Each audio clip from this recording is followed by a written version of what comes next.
Can you tell us about when you were coming out with your project, Indecisive, how you navigated with promoting that project, given what was going on in society? Yeah, that's crazy. Like, who decides to release their first album during the pandemic? Me. So as far as like how I was able, I'm pretty creative and like outside of the box, which is why I love Karai. I love your vibe because I can tell that you're not doing what anybody else is doing. Um, is I thought of different ways to promote it before the album came out, and then after the album came out, I had a completely different marketing strategy. So before the album came out, I did a lot of reels. Reels were new then.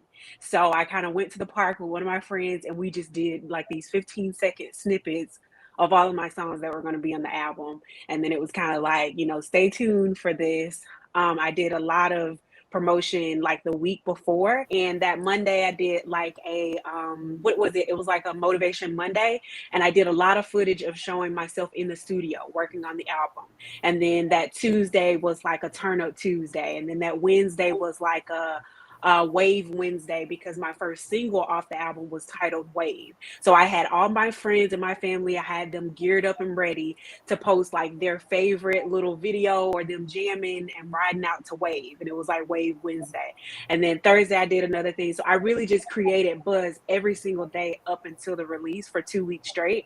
And then after the album, I had a completely different strategy. After the album, I had my fans say what their favorite song on the album was. So one was like my little cousin Aubrey, who was like 4 at the time. She did like a little video saying what her favorite song was, why, all the way to like one of my friends who graduated from Columbia University. Like, so it was like a broad array, not just, family, because family always gonna support, but I made sure I had other people come and say what their favorite song of the album was and why. And I ran that just to kind of take my face off of my page for a little while so that other people could see other people supporting and jumping on the bandwagon behind me, and it worked. It definitely worked. Absolutely, really, really smart way of going about it.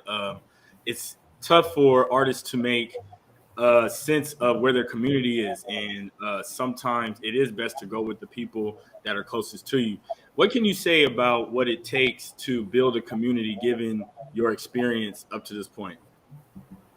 I think it's just all in being like your true authentic self and just making sure that you're keeping in contact with the people who are in your contacts, like your actual phone, keeping in contact with those people, even when you don't have a release, even when you don't have something going on. Like, I think that's something that I had to learn. Like, it's not cool to just pull up on people and like text them, be like, hey, can you share my song on Instagram? And I haven't even talked to you in like 4 years. You know what I mean? And so I think it's important to go through your phone, like catch up with people. If you're thinking, that you got to go through your phone book, you can do that through social media too.